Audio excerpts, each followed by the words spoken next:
Hello दोस्तों, स्वागत है आपका knowledge with Santosh YouTube channel में। दोस्तों, आज की वीडियो में हम भारतीय अर्थव्यवस्था के बहुत ही महत्वपूर्ण टॉपिक पंचवर्षीय योजना के बारे में डिटेल में डिस्कस करने वाले हैं। आज का टॉपिक बहुत ही महत्वपूर्ण है, जहां से हर एग्जाम में क्वेश्चन पूछे जाते हैं, अतः वीडियो को अंत तक जरूर देखें। तो वीडियो शुरू करते हैं। सबसे पहले बात करते हैं योजना आयोग की। योजना आयोग का गठन 15 मार्च 1950 में हुआ था। योजना आयोग का काम था पंचवर्षीय योजना बनाना और उसे अच्छी तरह से एग्जीक्यूट करना। योजना आयोग का अध्यक्ष प्रधानमंत्री होते थे और योजना आयोग एक सलाहकारी निकाय था। इसका संविधान में कहीं भी उल्लेख नहीं है। योजना आयोग ने भारत के विकास के लिए कई पंचवर्षीय योजना बनाई। सबसे पहली पंचवर्षीय योजना 1 अप्रैल 1951 को प्रारंभ हुई थी। नेक्स्ट बात करते हैं एनडीसी, राष्ट्रीय विकास परिषद, जिसे नेशनल डेवलपमेंट काउंसिल भी कहते हैं। इसके बारे में बात करते हैं। तो एनडीसी का गठन 6 अगस्त 1952 को हुई थी। इसका काम था सभी पंचवर्षीय योजना का अनुमोदन करना और यह देखना कि योजनाएं अच्छी तरह से एग्जीक्यूट हो रही हैं कि नहीं। राष्ट्रीय विकास परिषद का भी संविधान में उल्लेख नहीं है। अब हम बात करते हैं पंचवर्षीय योजना और उसके समयावधि के बारे में। दोस्तों, पंचवर्षीय योजना और उसकी समयावधि को याद करने से पहले हम ये देख लेते हैं कि बीच में जो योजना अवकाश आया था उसकी समयावधि क्या है। दोस्तों, हमें ये सारे याद करने से अच्छा है कि हम ये योजना अवकाश को याद कर लें, तो हमको आसानी से पंचवर्षीय योजनाओं की समयावधि याद हो जाएगी।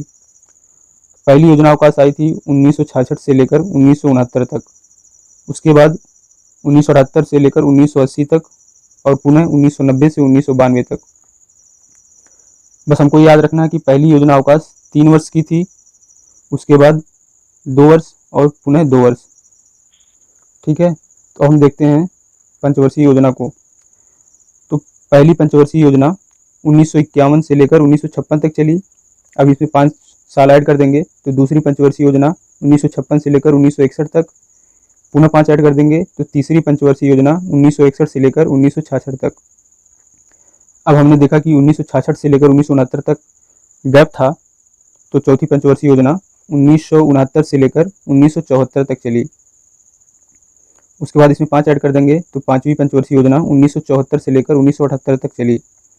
दोस्तों, पांचवी पंचवर्षीय योजना केवल 4 वर्ष तक चली थी, क्योंकि 1978 में पहली बार गैर कांग्रेसी सरकार सत्ता में आई थी, जिसने पंचवर्षीय योजना बंद करके एक वर्ष का योजना चलाया, जिसे रोलिंग प्लान कहा गया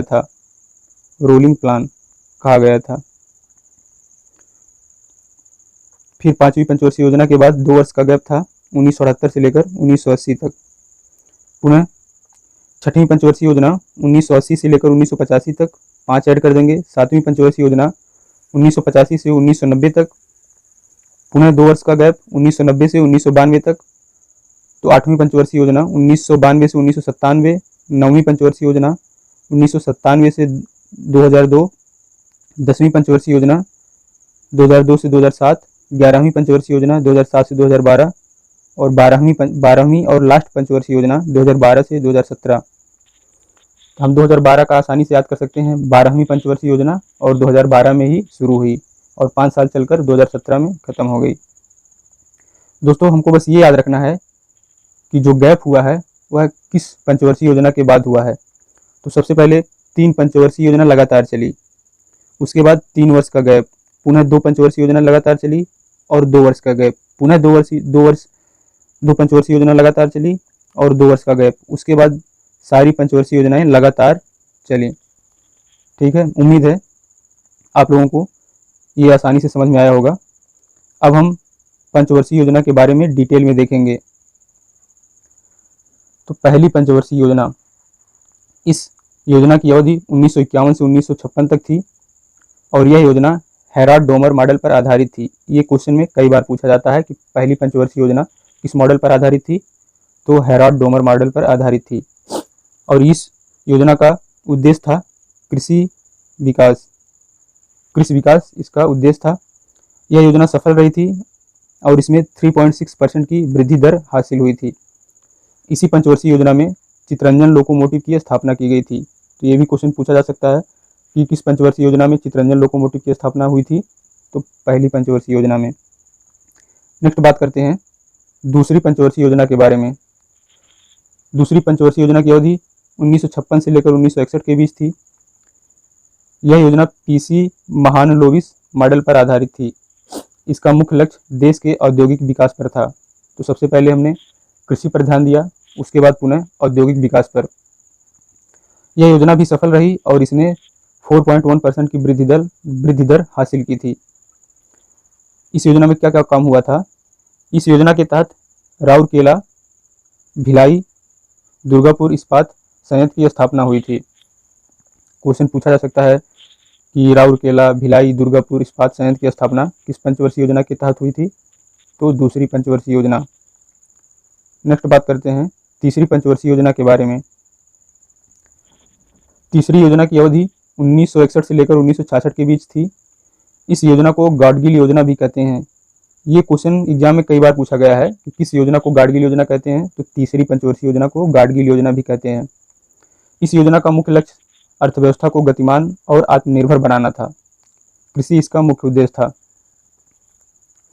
तो दोस्तों पहले पंचवर्षीय योजना में हमने कृषि को उद्देश्य बनाया, दूसरे पंचवर्षीय योजना में हमने औद्योगिक विकास को, और तीसरे पंचवर्षीय योजना में हमने आत्मनिर्भरता को उद्देश्य बनाया। नेक्स्ट बात करते हैं, यह पंचवर्षीय योजना असफल थी। इसका कारण था कि चीन से युद्ध 1962 में भारत चीन युद्ध हुआ था, जिसके कारण यह पंचवर्षीय योजना असफल थी। तो क्वेश्चन ये भी पूछता है कि कौन सी पंचवर्षीय योजना सबसे असफल थी? तो तीसरी पंचवर्षीय योजना। इस योजना की वृद्धि दर का लक्ष्य 5.6 रखा गया था, लेकिन वास्तविक वृद्धि दर 2.4 ही थी, अतः यह असफल थी। और हरित क्रांति की शुरुआत इसी पंचवर्षीय योजना में हुई थी। नेक्स्ट बात करते हैं योजना अवकाश। दोस्तों तीसरी पंचवर्षीय योजना के बाद 3 वर्ष के लिए योजना अवकाश था, जिसमें एक वर्ष की योजनाएं चलाई गई थी। योजना अवकाश की समयावधि 1966 से लेकर 1969 तक थी। इन 3 सालों में कोई भी पंचवर्षीय योजना नहीं बनाई गई थी, बल्कि हर साल एक वर्षीय योजना बनाई गई थी, और हर योजना में कृषि और संबद्ध क्षेत्रों के साथ साथ उद्योग क्षेत्र को समान प्राथमिकता दी गई थी। योजना अवकाश को बनाने के पीछे का कारण था भारत पाकिस्तान युद्ध और तीसरी पंचवर्षीय योजना की विफलता थी। नेक्स्ट बात करते हैं चौथी पंचवर्षीय योजना के बारे में। इस योजना की अवधि 1969 से 1974 तक थी। इस योजना के 2 मुख्य उद्देश्य थे। पहला स्थिरता के साथ विकास और दूसरा आत्मनिर्भरता की स्थिति प्राप्त करना। चौथी पंचवर्षीय योजना का उद्देश्य क्या था? तीसरी में था आत्मनिर्भरता और चौथी में था स्थिरता के साथ आत्मनिर्भरता। इस योजना में 14 बैंकों का राष्ट्रीयकरण और इसरो की स्थापना हुई थी। सलीम इस्पात संयंत्र और विशाखापट्टनम इस्पात संयंत्र तथा विजयनगर इस्पात संयंत्र की स्थापना चौथी पंचवर्षीय योजना में हुई थी। यह योजना असफल रही थी और 5.7% की विकास दर के लक्ष्य के मुकाबले केवल 3.3% की वृद्धि दर हासिल कर सकी थी। नेक्स्ट बात करते हैं 5वीं पंचवर्षीय योजना के बारे में। इस योजना की अवधि 1974 से 1978 तक थी।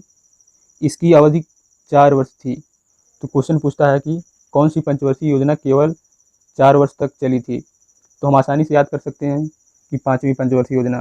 दोस्तों पंचवर्षीय योजना 5 साल के लिए थी और 5वीं पंचवर्षीय योजना ही केवल 4 वर्ष चली थी, तो हम इसको आसानी से याद कर सकते हैं। इस योजना में कृषि को सर्वोच्च प्राथमिकता दी गई थी। इसके बाद उद्योग और खानों को वरीयता दी गई थी और गरीबी हटाओ का नारा इसी योजना में दिया गया था। यह भी क्वेश्चन पूछता है कि गरीबी हटाओ का नारा किस पंचवर्षीय योजना में दिया गया था? तो 5वीं पंचवर्षीय योजना में। कुल मिलाकर यह योजना सफल रही थी, जिसने 4.4% के लक्ष्य के मुकाबले 4.8% की वृद्धि दर हासिल की थी। सामाजिक वानिकी योजना शुरू हुई। अंत्योदय अन्न योजना 1977 से लेकर 1978 तक चली। दोस्तों 1978 में पहली बार गैर कांग्रेसी सरकार सत्ता में आई, जिसने पंचवर्षीय योजना बंद करके एक वर्षीय प्लान चलाया, जिसे रोलिंग प्लान कहा गया। नेक्स्ट बात करते हैं छठवीं पंचवर्षीय योजना के बारे में। इस योजना की अवधि 1980 से लेकर 1985 तक थी। इस योजना का मूल उद्देश्य गरीबी उन्मूलन और तकनीकी आत्मनिर्भरता प्राप्त करना था। एकीकृत ग्रामीण विकास कार्यक्रम की शुरुआत हुई थी। इसी योजना के समय से देश में फैमिली प्लानिंग की शुरुआत और नाबार्ड बैंक 1982 की स्थापना हुई थी। नाबार्ड बैंक की स्थापना 1982 में और छठवीं पंचवर्षीय योजना के समय हुई थी। यह योजना बहुत सफल हुई थी। इसका विकास लक्ष्य 5.2% था, लेकिन इसने 5.7% की वृद्धि दर हासिल की थी। नेक्स्ट बात करते हैं सातवीं पंचवर्षीय योजना के बारे में। इस योजना की अवधि 1985 से 1990 तक थी। इस योजना के उद्देश्यों में आत्मनिर्भर अर्थव्यवस्था की स्थापना और रोजगार के पर्याप्त अवसर पैदा करना था। इस योजना में पहली बार निजी क्षेत्र को सार्वजनिक क्षेत्र की तुलना में अधिक प्राथमिकता दी गई थी। इसका विकास लक्ष्य 5% था, लेकिन इसने 6% वृद्धि दर हासिल की थी।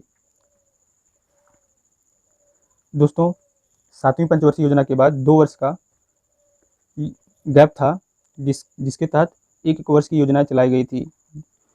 तो केंद्र में अस्थिर राजनीतिक स्थिति के कारण 8वीं पंचवर्षीय योजना समय पर शुरू नहीं हो सकी। इस कारण 1990 से 91 और 1991 से 92 में 2 वार्षिक योजनाएं बनाई गई थी। अब नेक्स्ट बात करते हैं 8वीं पंचवर्षीय योजना के बारे में। इस योजना की अवधि 1992 से लेकर 1997 तक थी।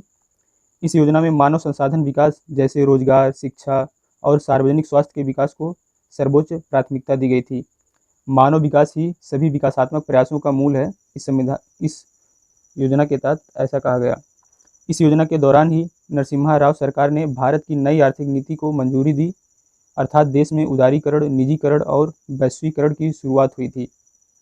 यह योजना सफल रही थी और इसके विकास का लक्ष्य 5.6% रखा गया था, लेकिन इस योजना ने 6.8% की वार्षिक वृद्धि दर हासिल की थी।